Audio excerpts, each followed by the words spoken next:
आपके गुड़हल के प्लांट पर कलियां नहीं आ रही हैं, फूल नहीं बन रहे हैं? क्या आपको ऐसा लगता है कि आपका प्लांट बीमार है, उसको उचित पोषक तत्वों की आवश्यकता है? तो ये वीडियो आपके लिए हितकर होगी। यह वीडियो से आपको बहुत ही लाभ मिलेगा। मैं ऐसे एक चमत्कारी खाद के बारे में बताऊंगी जिसको आप हर महीने डालेंगे तो आपके लिए बहुत ही फ़ायदेमंद साबित होगी। आप देख सकते हैं कि मेरे हर एक नोड एरिया पर, हर ब्रांच पर कलियां भर भर के आई हैं। आप भली भांति देख सकते हैं फ्रेंड, इसमें कोई वो नहीं है, कहीं कुछ गलत नहीं है, ये सब मेरे ओरिजिनल हैं। और देखिए कलियों से ये मेरा भरा पड़ा है एक एक मेरा ब्रांच, और फूल भी उतने ही आने वाले हैं। जब कलियां हैं तो फूल भी आएंगे। तो आज मैं वही बताऊंगी कि फर्टिलाइज़र मैं कौन सा डालती हूँ जिसके कारण ये होता है। मेरे गार्डन में जितने प्लांट हैं सब पर ऐसे ही ब्लूमिंग होती है, ऐसे ही उस पर कलियाँ आती हैं। तो देखिए खाद के साथ साथ सबसे अच्छा मिट्टी बनाना भी ये महत्व रखता है। अगर मिट्टी आप अच्छी बनाए हैं उसके बाद अगर कोई खाद डालेंगे तब जाके वो फ़ायदेमंद होगी। तो देखिए खाद डालने से पहले आप सबसे पहले एक अच्छी मिट्टी तैयार करिए प्लांट के लिए, तब वो खाद उसको सूट करेगा, नहीं तो वो खाद उसको जहर के समान काम करेगा। तो देखिए किस टाइप की मिट्टी में यह मतलब फर्टिलाइज़र सूट करता है। तो देखिए वेल ड्रेन मिट्टी अगर आपकी रहेगी तब जाके आप कोई भी खाद डालेंगे तो वह सूट करेगा। तो आप पूछ रहे होंगे कि वेल ड्रेन मिट्टी क्या होती है? वेल ड्रेन मिट्टी वो होती है जिसमें आप पानी डालिए और पानी छन कर निकल जाए। मतलब शुद्ध हिंदी में कहें तो बलुई मिट्टी या बिल्कुल भुरभुरी मिट्टी, उसे वेल ड्रेन मिट्टी कहते हैं। ऐसी मिट्टी पौधों के लिए बहुत ही अच्छा होता है। ऐसी मिट्टी में पौधे अच्छे से विकास करते हैं, उस पर कलियाँ बहुत अच्छे से आती हैं, फूल बहुत अच्छे बनते हैं, पौधे हमेशा स्वस्थ रहते हैं, कभी बीमार नहीं पड़ते हैं। अगर वही पौधा आप चिकनी मिट्टी में लगा दीजिए और खाद पे खाद डालिए तो वो पौधा कभी आपका विकास नहीं करेगा, और नहीं तो उल्टे वो फंगस के अटैक में आ जाएगा, उसे कैल्शियम आयरन की कमी सताती रहेगी, वो पत्तियां बर्न होने लगेंगी, पत्तियां पीली होने लगेंगी, पत्तियां झड़ जाएंगी, या कलियां खिलने से पहले ही टूट के गिर जाएंगी। तो ये सारे महत्व सिर्फ खाद का ही नहीं होता, मिट्टी का भी होता है। जितनी समस्याएं A to Z होती हैं वो आधी मिट्टी के कारण होती है। अगर मिट्टी अच्छी नहीं रही, क्योंकि देखिए जड़ों में अगर पानी रुक गया तो पौधे विकास नहीं करेंगे। तो वेल ड्रेन मिट्टी जब होती है ना तो उससे मिट्टी ऊर्जावान हो जाती है। ऊर्जावान मिट्टी आप समझ सकते हैं कि कितनी हितकर होती है एक पौधे के लिए, कि थोड़ी सी उसमें सूर्य की रोशनी, अरे सूर्य का जो धूप होता है वो पड़ना चाहिए मिट्टी पर, उससे पौधे बहुत जल्दी विकास करते हैं। और चिकनी मिट्टी में पौधों का मतलब पौधे के जड़ों का विकास नहीं होता, तो उस पर कोई ब्रांच वगैरह नहीं आते हैं। तो चिकनी मिट्टी समझिए कि जड़ों को ख़राब कर देती हैं, उसमें पानी को जकड़े रखती हैं, वो फंगस को बढ़ावा देती हैं, मतलब वो हर तरह से चिकनी मिट्टी बुरी होती है।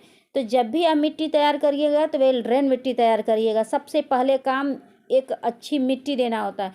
तो उसके लिए आप क्या लेंगे, आप धान की भूसी एक हिस्सा ले लेंगे, एक हिस्सा आप गार्डन सॉइल ले सकते हैं, एक हिस्सा आप उसमें ये जो बालू आती है लाल वाली उसको ले सकते हैं।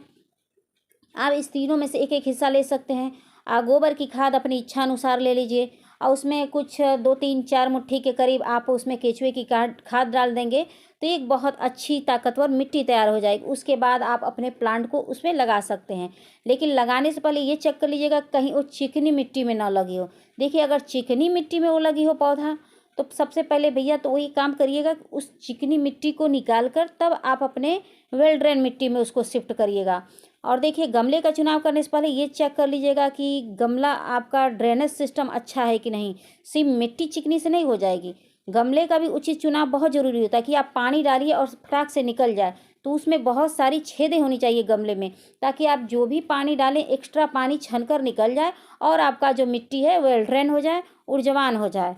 तो गमले का भी चुनाव आप सोच समझ के करिएगा कि उसमें ढेर सारी ड्रेनेज हो। अगर मिट्टी का ले रहे हैं तो एक भी अगर उसमें ड्रेनेज रहेगा तो चल जाएगा। समझ में आ रहा है फ्रेंड? तो चलिए अभी आपको बता देते हैं कि इसमें देखिए 6 घंटे की धूप भी दिखानी बहुत ज़रूरी होती है। अगर धूप भी कम इस पौधे को मिलेगा तो भी फूल वगैरह नहीं आएंगे। तो पौधे को कम से कम 6 से 8 घंटे की धूप ज़रूरी है। देखिए चलिए तो अब मैं आपको फर्टिलाइज़र बता देती हूँ क्या डालना है। तो सबसे पहले इस मिट्टी की खुदाई कर लेंगे। मिट्टी की खुदाई कर लेने से जो भी हम खाद वगैरह डालेंगे वो अच्छे से मिट्टी में मिल जाएगा। तो खाद डालने से पहले एक बार अच्छे से खुदाई कर लेनी चाहिए। आप खुदाई करके नहीं डालना है तो लिक्विड बना के डालिए, दोनों ऑप्शन आपके पास है। तो चलिए खाद दिखाते हैं आपको। तो ये देख सकते हैं फ्रेंड, ये पोटास है। पोटास से जानते ही हैं, पोटास से डालने से भर भर के मात्रा में फूल आते हैं, कलियाँ आती हैं, फूलों का साइज बड़ा होता है, पौधे का विकास उचित होता है। और ये देख सकते हैं, ये मेरा मिलाया हुआ खाद है। इसमें मेरा सीविड है, फंगिसाइड है और कैल्शियम है और पोटास, ये चारों को मिला के अब मैं इसमें डालने वाली हूँ। तो 1 चम्मच के करीब मैं डाल रही हूँ, आप देख सकते हैं।